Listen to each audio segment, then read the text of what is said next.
Yeah, I know literally nothing about Squid Game. I'm just Korean. Welcome back to another casual commentary, everyone. It's been quite a while, I know. I'm sorry, I'm quite low energy today, as you can probably tell, so apologies if things aren't, up to the normal level of quality or anything. I just wanted to talk a little bit about, well, as I'm sure you can guess by the mod here, games! Specifically, the game of life, you could say. Not the board game of life, but you know what I'm trying to say here. I guess I've kind of always, and I've been thinking about this a lot recently, looked at life as this kind of game, you could say, a checklist of sorts, where you have your main quest missions, you gotta go to school and get good grades and behave well so that you can go to a good college and get into a good university, and then you get a good job, you get the experience, you get the connections, and it's all just checkboxes. There's no thought behind it, it's just a mission. There's no feeling, emotion, that's all it is, and it's already predetermined. You don't have any say in it necessarily. It's what's already been decided for you, because that's just the optimal path. And then anything else you do along the way, that's just gonna be a side mission, a side quest. And there's good reason for it, right? Like, you want to get a good job so that you're financially stable enough to have food on the table. You don't have to worry about a medical emergency breaking the bank and everything. But still, it's one of those things that you don't really think about too much until it's like, well, now I have other things that I'm looking forward to and I don't really know what to do. The thing about this linear main quest stuff is that you don't really think about it. It kind of feels preordained. It's so drilled into where it's just completely natural, where until you have like an opportunity or a chance to explore something else, a side mission, like I said, like, it doesn't really, I don't know, you don't think about it. Like, you don't think about it because it's normal, it's natural. Like, you only really pay attention to stuff if it's against the status quo, because if it's just how things are, then you have no need to really pay extra attention or consider the meta level of things. But really, it gets kind of complicated when other stuff starts getting in the way, and it breaks your view of the world a little bit. And I'm experiencing that right now, communicating with y'all in this very platform, this medium, Twitch, YouTube, streaming content videos. Like, this wasn't preordained, this wasn't decided. No one told me that I needed to do this. There were no expectations. It kind of just happened on a whim. It wasn't laid out, and because of that, going into it with no expectations is kind of pure. Having a plan isn't bad, but, like, I don't know, there's just something really nice about things just spawning out of nowhere. It just happening. And oh, I thought that weapon toss would work for sure. Take two? Okay, never mind. Okay, definitely never mind. Okay, I kind of lost what I was talking about, but I think what I was trying to say was that it feels really nice when things seem like a choice rather than this plan that you have to follow. Uh-oh. Because that way your life gets to be this path that you're choosing rather than a path that you're just locked into on some conveyor belt that's just moving forward along the guidelines. And who knows if the guidelines even work, right? They're probably working less and less and everything like that. But yeah, at the same time, there's a lot of comfort in plans. It's pretty confusing. It can bring about a lot of mental anxiety, anguish, and everything like that. If you don't really know what you're doing, you're just completely shooting in the dark because you don't have that mini-map, right? When you're on the main quest, you got that mini-map. You know exactly where to go. You got that little... It's just telling you everything. I got you. Don't worry. Don't worry. We have more games. There's much more Brawlhalla to be played here. Sorry, I hit the Windows key and the entire recording started to lag, so I'm just gonna do this in post.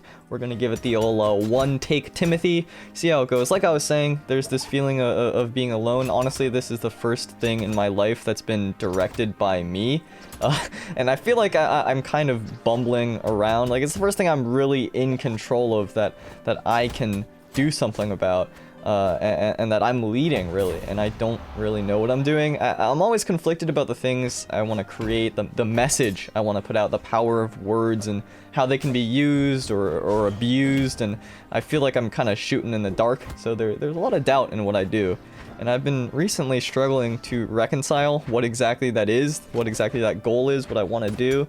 I have these ideas constantly flowing in all the time to where it gets kind of too much. Like, I almost feel burdened by this creative cavern in my chest that wants to be fed, and I'm worried that I won't be able to fill that. Like I'm racing against a clock, because eventually at some point very soon I'm gonna have to be an adult in society, and I won't have time to do the things that can give me that feeling of wholeness, which is creatively making videos, because I barely have enough time now. I don't know if it's a generational only thing, but I know a lot of people that I've talked to have this underlying sense of misery, I guess you could say, about the future. This feeling that most of us are probably going to end up working as cogs in a corporate wheel and then working to the bone for these ghastly entities that really don't care about us without the time or the money to pursue our personal desires because, well, they don't pay too well. And I'm going to be honest, I'm a little scared. I love creating. I love being able to share videos with you all, entertain you with a project I put a piece of myself into, and I'm desperately trying to hold on to that in the face of what is essentially an uncertain future. And maybe a bit conceitedly, I want this to be what I do. I want to create a friendly, respectful community that enjoys what I make. I want this to be a part of my life, and I'm worried that at some point, maybe soon, it won't be. But at the same time, I think that desperation can really sap my energy, sap your energy if this is something you're also thinking about, because it really sucks the enjoyment out of what used to be a beacon of joy. You know, working on projects I care about while always thinking that I need to be better and work harder so I won't lose the chance. That really stops me from getting into flow. And I'm sure that same thing can apply if maybe, I don't know, you're a scouted football player and you used to love playing football and you're a running back and now there's college pressure and the FIFA contacts you. That's soccer. Okay, NCAA, that's what I was trying to say. Anyway, that pressure and that anxiety, it fills up the space that used to be full of delight and full of excitement, because suddenly this isn't a side quest anymore. It's just another checkbox in the main quest tree to fill out those physiological needs perk or whatever. I say or whatever, I mean it's very important, but from the mental aspect of things, fulfillment, when things that you used to enjoy just become pressure because now suddenly you have this desire or maybe a need, a financial need to turn it into a lifestyle, it becomes very different. And ultimately, I think it's a sense of fear, because in reality, if it's gone one day, I mean, that's fine, that's life. It will be gone one day at some point. But a part of me thinks that I really need to hold on to all these things, because I don't trust that I'll be okay without them. And I think this is related, which is that I've also been feeling this buildup of brain fog. Like, I have trouble focusing on my thoughts and articulating my feelings and whatever. And it feels strenuous, a lot of effort, where before it was completely natural and flowing. And I don't doubt that a lot of it is because I've experienced effectively the same isolated day on loop over and over and over again for nearly 2 years now. It's kind of weird. I feel stuck, but also sinking, but also moving forward in time at the same time. It just makes my head spin a little bit. I want to grow up, I want to mature, I want to have new experiences, but I'm also worried about time, and trying to navigate my way through the ruthless adult society that feels slated for many of us. We live in society. There's not enough changing in the external world day to day, so all of that projection and pathfinding and processing is just locked inside my head, and I'm trapped in my own thoughts, constantly circling around like a typhoon cyclone. Did you know I pooed 4 times today? I don't really have an end in sight for this commentary. If it's not obvious, I don't know where I'm really going with this. I guess I just wanted to share exactly what I've been thinking about recently, because I know for certain 100% that I'm not the only one. Like, sure, it might not be making videos for everyone, but I think the feelings are pretty common. And it's rough, right? Because a lot of this existential fear of the future isn't necessarily irrational. I think a lot of the time with anxiety, and speaking from personal experience here, it's your brain's adaptive mechanisms working overtime in scenarios where it doesn't really need to, and it develops this need to control all the outcomes so things don't go wrong, when things going wrong is actually kind of okay, and it's not desirable. Of course, you don't want things to go wrong, but it's not the end of the world, even though it absolutely feels like it is.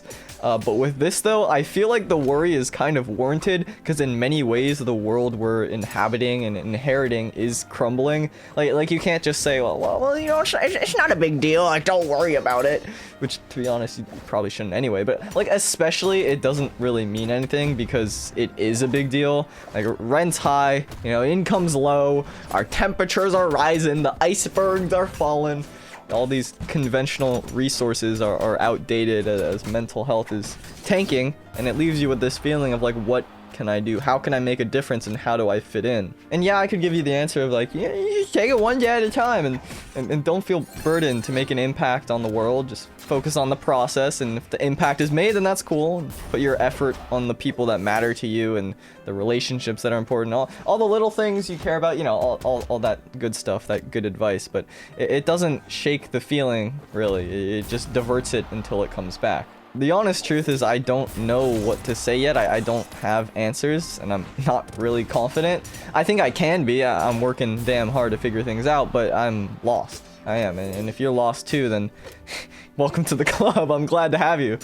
I don't know. Weirdly enough, though, and this is kind of the point, the end to cap off the video that I wanted to leave you with, which is that after saying all of this, when I put these thoughts into paper or voice them out loud like I'm doing right now, it's funny because I kind of get hopeful, like a sense of optimism, and maybe I'm just high out of my mind on copium, or maybe I just subconsciously want to end things on a good note because I don't like the idea of making people sad. But yeah, it's kind of cathartic to get it out there, and I hope it's cathartic to hear it as well. But yeah, that's something I think to take away, which is that when things are swirling in your head like that Tycoon? What? Tycoon Cyclone. Sorry. It's really easy to get caught in that vortex where things just seem like reality in your head, and it's completely inevitable. And I think the answer is not that it's not reality, but just that the reality is uncertain. It's not determined yet. And I think living every day, moment to moment, with the feeling that the apocalypse is coming, just kind of robs the experience of day-to-day life, which can have these small little good things that really make it feel okay. The way I like to think about it is almost like a recommended algorithm, right? Like when you think about certain things, the next thoughts that are going to creep into your mind are going to be of the same topic, and if you always like choose to ignore it, you press the ignore button. The ignore button on recommended doesn't work at all. Like all it does is just make it pop up again. So I think just watching the video and being like, hey, you know what, that's okay, you know, write it down or talk about it, or at least maybe hear it. I don't know. I kind of wish I heard it, but I guess I can listen to my own voice, so that's chill. You know, I'm an egomaniac. Point being that it's really tiring to live in the future, and it really feels like life is on fast forward when you do, which is kind of a shame, because if the future is gonna be bad, then fast forwarding towards that is not very cool champ, you could say. And finding some ways to be content in uncertainty, I think, is a really key part in improving day-to-day feelings of anguish and anxiety, at least for me. I can't really speak for anyone else, but yeah, I wish someone told me that, so I didn't have to try and finagle my way through here. But yeah, anyway, I shout out to Atomic Studio for making the mod for today's video. Okay, shout out to Captain Nobeard, my hero, my everything. I used to do these shout outs all the time. Maybe I'll bring that back. I don't know. Shout out Glue Man. Shout out Gruagok. I'll see you in the next one. Take care, everyone.